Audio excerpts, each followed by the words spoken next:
Hi friend, SV में solution channel में एक बार आपका फिर से स्वागत है। आज हम फिर से प्रकाश का प्रवर्तन लेकर आए। क्या लेकर आए? प्रकाश का प्रवर्तन लेकर आए।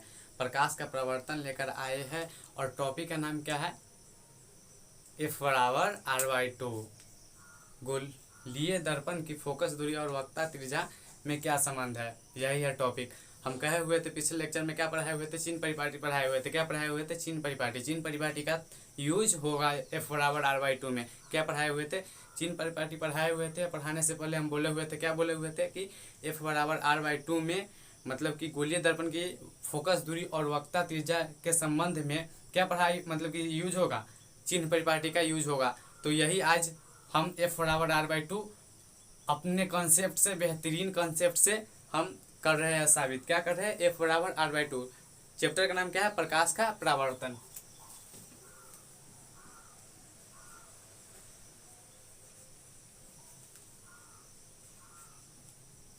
क्या है चैप्टर का नाम? प्रकाश का परावर्तन।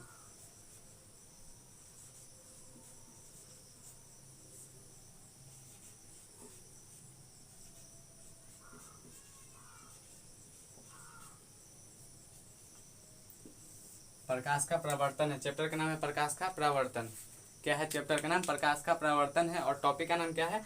एफ बराबर आर बाई टू। गोलीय दर्पण की फोकस दूरी, गोलीय दर्पण की फोकस दूरी और वक्ता त्रिज्या में क्या संबंध है, यही ना है।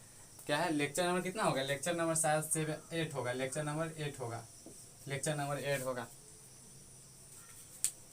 कोई अलग अलग टीचर अलग अलग पॉइंट ऑफ से क्या बोलते हैं कि मतलब कि हम एग्जाम के पॉइंट से पढ़ाते हैं, हम नॉलेज के पॉइंट से नहीं पढ़ाते। सीधे मतलब देखे एक दो नोट्स में भी देखे, क्या देखे, डायरेक्ट लिख दिया हुआ था कि यही होता है। उससे कोई दूर दूर तक परिभाषा से लेना देना नहीं है। पिछले लेक्चर में प्रतिबिंब प्रतिबिंब देखिएगा, ऐसा ही है दूसरे लेक्चर, लेकिन मेरा प्रतिबिंब देखिएगा कुछ भी, कोई हर टॉपिक सबसे अलग रहेगा। क्या है? एफ बराबर आर बाई टू। क्या है? साबित करें, साबित करें। क्या है? एफ बराबर, साबित करें कि एफ बराबर आर बाई टू। बड़का लिखे या छोटका लिखे, आर बाई टू। एफ बराबर आर बाई टू, यही है साबित करें। या दूसरा में फिर क्या कह देगा? या दूसरा में क्या कह देगा? गोलीय दर्पण की फोकस दूरी क्या कह देगा? गोलीय दर्पण की फोकस दूरी, गोलीय दर्पण की फोकस दूरी और वह उसकी और उसकी वक्रता त्रिज्या में संबंध स्थापित करें, या संबंध स्थापित करें, स्थापित करें। क्या है? स्थापित करें। गोलीय दर्पण की फोकस दूरी और वक्ता त्रिज्या में स्थापित करें।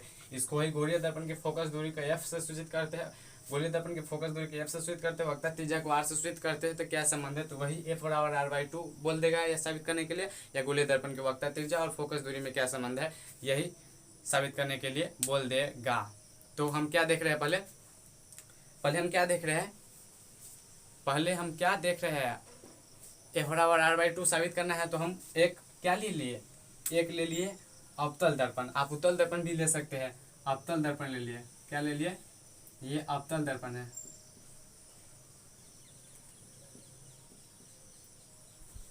ये अवतल दर्पण है। चाहे चित्र यहाँ पर बना लेते हैं। क्या है? चित्र यहाँ पर बना लेते हैं।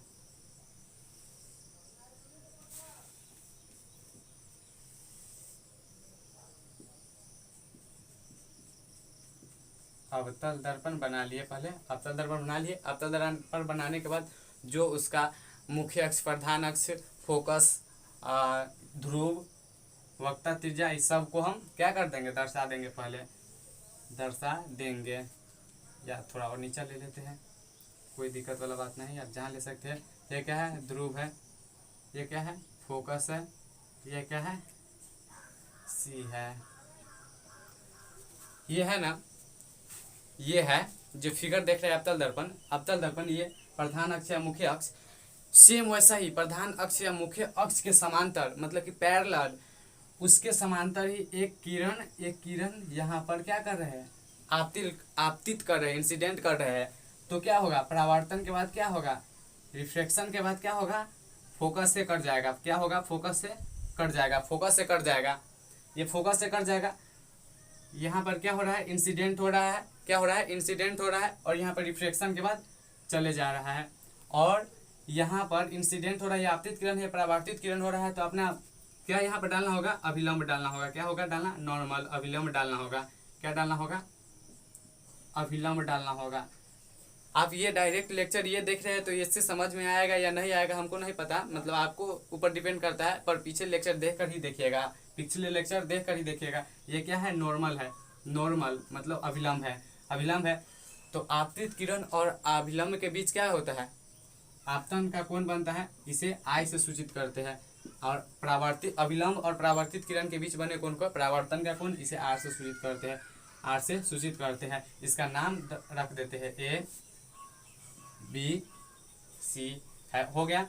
अब क्या है, अब इसके बाद क्या करेंगे, इसके बाद करेंगे कि यहाँ पर लिखेंगे परावर्तन के नियम से। क्या लिखेंगे, परावर्तन के नियम से प्रमाण। क्या लिखेंगे, प्रमाण। आप साबित कर रहे हैं ना, प्रमाण साबित कर रहे हैं, प्रमाण। क्या लिखिएगा, परावर्तन के नियम से, परावर्तन के नियम से, परावर्तन के नियम से, परावर्तन के नियम से। परावर्तन के नियम से क्या है, angle I is equal to angle R. तो क्या है, A B C, angle A B C is equal to क्या हो रहा है, angle C B F, angle C B F, angle C B F हो रहा है। तो इसको क्या मान लेंगे, इक्वेशन फर्स्ट मान लेंगे, इक्वेशन फर्स्ट मान लेंगे। अब क्या हो रहा है, अब ये है, क्या हो रहा है, ये मुख्य अक्ष है, ये पैरेलल है, इसके पैरेलल लाइन ये है, ये इसके पैरेलल लाइन है। ये क्या कर रहा है, एकांतर कोण से क्या हो रहा है, यहाँ पर क्या हो रहा है, अगर दो समांतर रेखा को अगर कोई तिर्यक रेखा तीसरी रेखा काट देती है तो एकांतर कोण से बराबर होता है। दो समांतर रेखा ये रेखा और ये रेखा कि तिर्यक कोई रेखा काट देता है तो एकांतर कोण से वो बराबर होता है। ये कोण और ये कोण आपस में बराबर होगा, तो इसमें क्या है, ये पैरेलल लाइन है, ये लाइन और ये लाइन क्या है, पैरेलल है। उसके तिर्यक रेखा कौन काट रहा है, ये अभिलंब काट रहा है। तो ये रेखा ये कोण और ये कोण आपस में क्या हो गया, बराबर हो गया। तो यहाँ पर एंगल आई लिखे हैं, तो एंगल आई यहाँ पर भी लिख सकते हैं। एक लड़का ऐसे ही कह दिया से एंगल आप आई लिखिए, एक एंगल आई लिखिए। तो एंगल हम यहाँ पर एंगल आई है और यहाँ पर क्या हो रहा है, यहाँ पर क्या है, एंगल आर है, ये एंगल आर है। यहाँ पर के बाद फिगर बना रहे हैं, यहाँ पर के फिगर दर्शा रहे हैं, यहाँ पर दिखा रहे हैं आपको। तो एंगल आर है, क्या है, एंगल आर है। तो यहाँ पर angle I is equal to angle I है, ये है एंगल आर है, ये है angle I is equal to angle R है। तो यहाँ पर आई लिखे तो या आर लिखे तो बराबर पड़ेगा, यहाँ पर बराबर पड़ेगा। क्या है, angle I is equal to angle R आपस में अपने बराबर है। तो यहाँ पर भी एकांतर कोण से क्या है, एकांतर कोण से क्या हो रहा है, यहाँ पर ये कोण और ये कोण आपस में बराबर है। तो यहाँ पर आई लिखे, आई इज इक्वल टू आर है यहाँ पर। तो आई लिखे तो या आर लिखे तो, आई आर लिखे तो बराबर होगा, दोनों बराबर होगा। तो यहाँ पर क्या है, हो सकता है आर होगा। तो चलिए ये कोण क्या बराबर हो गया, ये कोण और ये कोण क्या है, बराबर हो गया। तो क्या लिखेंगे, फिर क्या लिखेंगे, एंगल ए बी सी, क्या है, angle A B C is equal to angle क्या हो रहा है, angle A B C is equal to क्या है, एंगल बी सी एफ क्या हो रहा है, एंगल बी सी एफ हो रहा है, एंगल बी सी एफ। इसको सेकेंड मान लिया समीकरण। कहाँ से आया है, एकांतर कोण से। कहाँ से आया है, एकांतर कोण से। तो लिख देंगे कहाँ से, एकांतर कोण से, एकांतर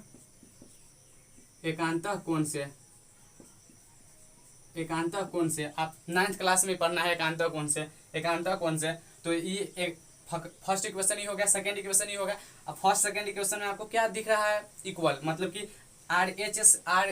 LHS दिख रहा है, मतलब कि इस तरफ को क्या दिख रहा है, इस तरफ वाला दोनों बराबर दिख रहा है फर्स्ट इक्वेशन और सेकेंड इक्वेशन में। इस तरफ क्या दिख रहा है, इक्वल नहीं है, मतलब बराबर नहीं है। तो यहाँ पर क्या मान लेंगे, फिर क्या करना होगा, फिर क्या करना होगा, समीकरण 1 और 2 यहाँ पर दिख रहा है जगह, समीकरण 1 और 2 से, समीकरण 1 और 2 से क्या हो रहा है, LHS बराबर है तो RHS भी बराबर होगा, LHS बराबर है तो RHS भी बराबर होगा। तो क्या हो रहा है, CBF angle CBF is equal to क्या हो रहा है, angle BCF angle CBF is equal to क्या हो रहा है, एंगल BCF हो रहा है। LHS बराबर है तो RHS भी बराबर होगा, आपस में बराबर होगा। अगर यहाँ पर क्या हो रहा था, यहाँ पर क्या हो रहा है, ये कोण और ये कोण बराबर हो गया है, और इस त्रिभुज में क्या हो रहा है, ये भुजा और ये कोण आपस में बराबर है, ये कोण और ये कोण आपस में बराबर है। क्या है, ये कोण और ये कोण आपस में बराबर है। आर लिखे, क्या है लिखे, तो आपको पता है, अगर दो समांतर लाइन को, मतलब कि पैरेलल लाइन को, मतलब एकांतर लाइन को, मतलब कि दो समांतर लाइन को, मतलब कि पैरेलल लाइन को अगर तिर्यक रेखा इंटरसेक्ट करता है तो एकांतर कोण से ई कोण और ई कोण आपस में बराबर होता है, ई कोण बराबर होता है, और ये कोण आपस में पहले से बराबर है, angle I is equal to angle R पहले से बराबर है। तो यहाँ पर आई लिखे तो या आर लिखे तो आर लिख दिए। तो अगर एक त्रिभुज में अगर कोई क्या होता है, अगर किसी ट्रेंगल में किसी दो भुजा को, अगर किसी ट्रेंगल में किसी दो भुजा, मतलब सॉरी किसी दो कोण बराबर हो, अगर किसी त्रिभुज में किसी दो कोण बराबर हो, ये त्रिभुज है BCF में क्या है, दो कोण बराबर है, ये C और B क्या है, बराबर है। अगर किसी त्रिभुज में दो कोण बराबर हो तो उसके आमने सामने के भुजा भी बराबर होता है, उसके आमने सामने का भुजा भी बराबर होता है। तो इसके लिए क्या है, भुजा, इसके लिए आमने सामने का भुजा क्या बराबर होगा, BF इज इक्वल टू क्या होगा, FC। BF is equal to क्या होगा, इसके आमने सामने का भुजा क्या होगा, BF, और इसके इस आर के लिए आमने सामने का भुजा क्या होगा, CF बराबर होगा, आपस में बराबर होगा। तो क्या है, एंगल CBF क्या है, आर है, एंगल CBF क्या है, आर है, तो आर लिख दिए। तो angle BCF is equal to भी आर हो गया। एंगल BCF को भी क्या लिख सकते हैं, आर लिख सकते हैं, एंगल BCF को भी आर लिख सकते हैं। तो अतः चाहे इसीलिए क्या लिख सकते हैं, angle BCF is equal to समबाहु त्रिभुज। क्या है, समबाहु त्रिभुज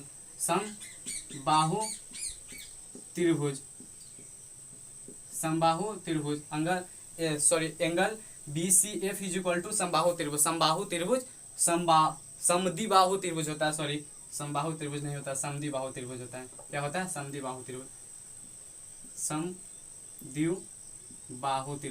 क्या है, समद्विबाहु त्रिभुज हो गया। समद्विबाहु त्रिभुज का है हुआ, सो आपको पता है ना, यहाँ पर अगर किसी ट्रेंगल में दो कोण आपस में बराबर है तो उसके आमने सामने का भुजा भी बराबर हो जाता है। तो वैसे कोण को क्या कहते, मतलब कि वैसे त्रिभुज को क्या कहते हैं, समद्विबाहु त्रिभुज कहते हैं। तो ये आपस में दो कोण बराबर है तो इसके आमने सामने का भुजा भी बराबर हो गया। तो ऐसे कोण को CBF कोण को क्या कहते हैं, समद्विबाहु त्रिभुज कहते हैं। दैट इज अर्थात, इसका मतलब है अर्थात, दैट इज का मतलब होता है अर्थात। तो क्या लिख सकते हैं, इसका दो कोण आपस में क्या हो रहा है, बराबर हो रहा है, तो आमने सामने का भुजा भी क्या हो रहा है, बराबर हो रहा है, आमने सामने का भुजा भी बराबर हो रहा है। तो इसके लिए BF is equal to CF, तो क्या लिख सकते हैं, अर्थात BF is equal to CF। Equation इसको क्या मान लेंगे, इक्वेशन इसको थर्ड मान लेंगे, फर्स्ट सेकंड यहाँ माने, थर्ड यहाँ पर मान लेंगे। अगर ये पॉइंट B यहाँ पर है, ये पॉइंट B यहाँ पर है, और ये B और नीचे लाएंगे, ऐसा जगह पे, मतलब कि ऐसा जगह पे आ जाएगा कि B पॉइंट, अगर B बिंदु P के काफी नजदीक आ जाएगा, ये B बिंदु ना P के काफी नजदीक आ जाएगा। अगर हम यहाँ पर बनाए हैं मुख्य अक्ष,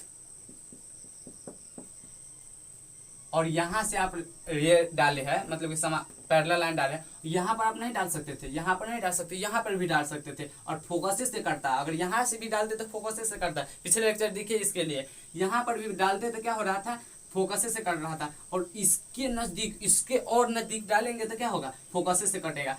तो ऐसा जगह पे ला देंगे, ऐसा जगह पे ला देंगे, बी बिंदु पी के काफी नजदीक हो जाएगा। क्या होगा, बी बिंदु ये है तो पी के काफी नजदीक होगा, बी बिंदु ये है तो पी के काफी नजदीक होगा। तो क्या हो रहा है, ये बी एफ और पी एफ आपस में क्या हो जाएगा, ये ऐसा है तो इसको काफी नजदीक लाएंगे, नजदीक लाएंगे, नजदीक लाएंगे, नजदीक एक समय ऐसा आएगा कि ये दोनों बराबर हो जाएगा, ये दोनों बराबर हो जाएगा, बी एफ और पी एफ आपस में एक जगह बराबर हो जाएगा, एक जगह बराबर हो जाएगा। तो क्या लिखते हैं फिर, क्या लिखते हैं, बराबर हो जाएगा तो क्या लिखते हैं फिर, क्या लिखेंगे, यदि बिंदु बी, यदि बिंदु बी क्या हो रहा है, बिंदु पी के काफी नजदीक, क्या हो रहा है, नजदीक, काफी नजदीक होता तो क्या होता है, अगर बी बिंदु पी के काफी नजदीक होता है, ये बी बिंदु पी के काफी नजदीक होता है तो क्या लिख सकते हैं, क्या लिख सकते हैं, बी बिंदु पी के काफी नजदीक हो रहा था, हो जाता तो क्या लिखते, क्या लिखते, बी एफ और पी एफ बराबर होता, आपस में क्या होता है, बराबर होता। ये दोनों, ये लाइन है, बी लाइन है जो यहाँ पर आ जाता है, यहाँ पर आ जाता है, धीरे धीरे यहाँ पर आ जाता है तो क्या होता है, ये बी एफ, ये बी एफ क्या होता है, ये मर्ज हो जाता है, मतलब कि आपस में बराबर हो जाता है, ये बराबर हो जाता है। तो बी एफ और पी एफ आपस में बराबर हो जाएगा तो क्या लिख सकते हैं, B F is equal to P F, B F is equal to P F. इसको भी क्या कर लेंगे, B F is equal to P F, इसको भी क्या कर लेंगे, समीकरण 4 मान लेंगे, समीकरण 4 मान लेंगे, समीकरण 4 मान लिए, समीकरण 4 मान लिए, समीकरण 4 मान लिए। अब क्या हो रहा है, देख रहे हैं इक्वेशन सेकेंड और सॉरी समीकरण 3 और समीकरण 4 में क्या इक्वल है, दिख रहा है, आर एल एच एस दिख रहा है equal, L H S equal दिख रहा है, तो आर एच एस भी इक्वल लाना पड़ेगा। तो क्या लिखेंगे, क्या लिखेंगे, समीकरण 3 एवं 4 से, समीकरण 3 एवं 4 से, समीकरण 3 एवं 4 से, समीकरण 3 एवं 4 से, समीकरण 3 एवं 4 से क्या लिखेंगे, एल एच एस बराबर है तो आर एच एस भी बराबर करना होगा, C F is equal to P F, C F is equal to P F, C F is equal to P F हो गया। इसको भी क्या कर लेंगे, समीकरण 5 मान लेंगे। यही प्रूव हमको करना था। तो आप क्या बोलिएगा, नहीं सर ए बराबर r/2 साबित करना था, क्या करना था, ए बराबर r/2 साबित करना था, तो करेंगे, इसी से ए बराबर r/2 आ जाएगा। नाउ अब क्या लिखेंगे, अब क्या लिखेंगे, अब क्या लिखेंगे, अब क्या लिखेंगे, पीसी इज इक्वल टू क्या लिखेंगे, सी एफ प्लस क्या लिखते हैं, C F plus P F. आप बोलिएगा ये कहाँ से ला दिए, आप बोलिएगा ये कहाँ से ला दिए, अगर हम पीसी यहाँ से लेकर और यहाँ तक की दूरी को PC is equal to C F, मतलब इतना यहाँ से लेकर इतना और यहाँ से लेकर इतना जोड़ दिए तो कोई मतलब कि कोई तकलीफ हुआ नहीं, मतलब यहाँ पीसी यहाँ से यहाँ तक है दूरी, यहाँ से यहाँ तक की दूरी को इतना दूरी प्लस इतना दूरी लिख देंगे तो कोई तकलीफ नहीं होगा। तो पीसी इज इक्वल टू इतना प्लस इतना। और इक्वेशन 5 में क्या देखे हुए थे, इक्वेशन 5 में क्या देखे हुए थे, अब इक्वेशन 5 में क्या देखे हुए थे, इक्वेशन 5 में समीकरण 5 से, समीकरण 5 से क्या हो रहा है, समीकरण 5 से, समीकरण 5 से क्या हो रहा है, पीसी मतलब कि C F is equal to क्या लिखते हैं, पी एफ लिखते हैं, क्या है सी एफ, ये सी एफ के जगह पे क्या है, C F is equal to क्या लिखते हैं, P F is equal to P F plus P F, C F is equal to P F plus P F, C F is equal to P F plus P F हो गया, C F is equal to P F plus P F दिख रहा है।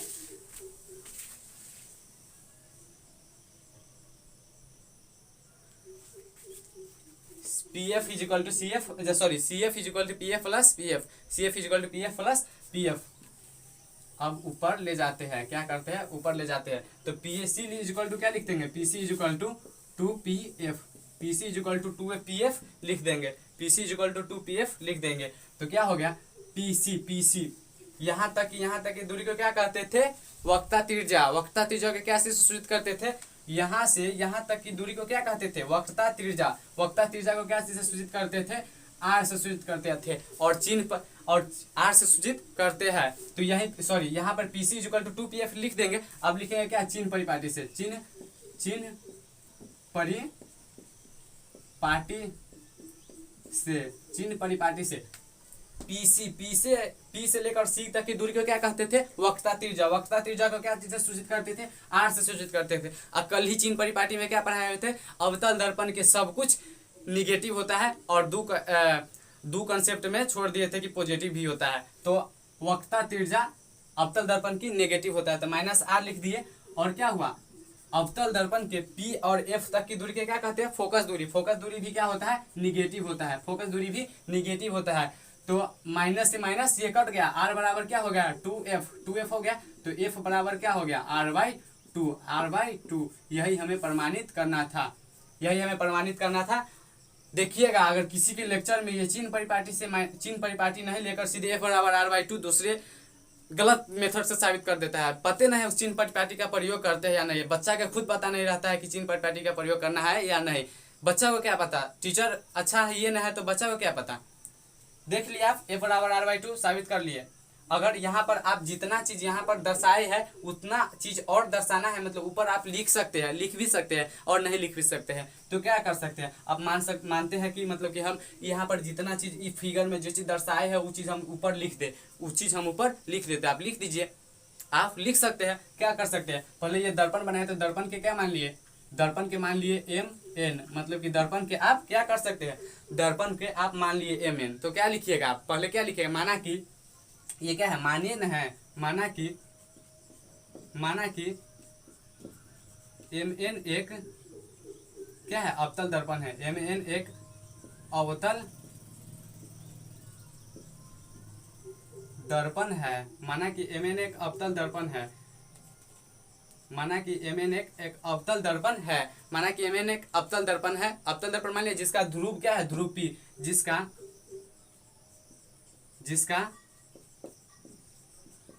ध्रुव P और focus F।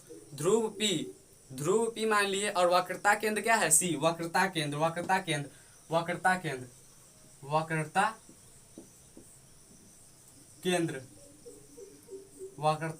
C।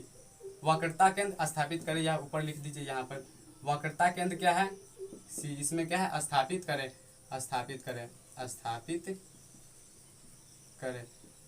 वक्रता केंद्र C है, क्या है, तो वक्रता केंद्र C लिख दिए। क्या है, वक्रता केंद्र C तथा मुख्य अक्ष क्या है, मुख्य अक्ष PC तथा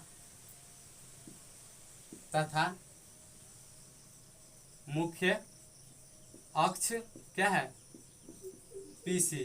मुख्य अक्ष PC है। मुख्य अक्ष P से लेकर C तक है, मुख्य अक्ष PC है। और जिसके समांतर क्या की है आप, जिसके समांतर एक पैरेलल लाइन, मतलब कि पैरेलल, जिसके समांतर AB प्रकाश की किरणें आपतित की है, जिसके समांतर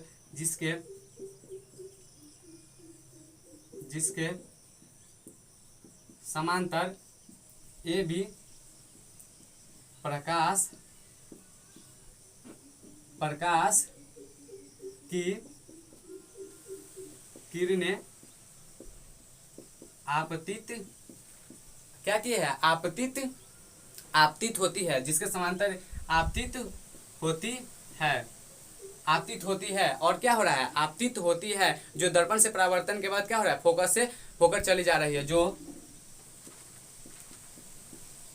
दर्पण से परावर्तन के बाद फोकस से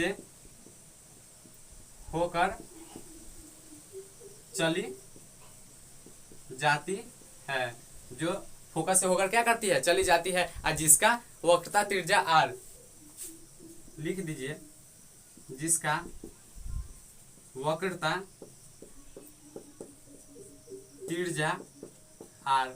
त्रिज्या r PC। क्या है, PC को r माने हैं, PC को r माने नहीं होता है तो माने हैं, सीधे कैसे मान लेंगे आप, वक्रता त्रिज्या r तथा क्या है, तथा फोकस दूरी हो गया, अब नहीं है, फोकस दूरी क्या है, फोकस दूरी F माने हैं, फोकस दूरी एफ पी एफ होती है, पी एफ होती है। आप अगर ये मेंशन करना चाहते हो तो आप फिगर बनाने से पहले आप मेंशन करके फिर मतलब कि ए बराबर r/2 साबित करिएगा। Thanks for watching video. अच्छा लगे तो लाइक शेयर और सब्सक्राइब करिए। आप स्क्रीनशॉट ले लीजिए, अगर ये दिख नहीं रहा है तो आपको हम दिखा दे रहे हैं। थैंक्स।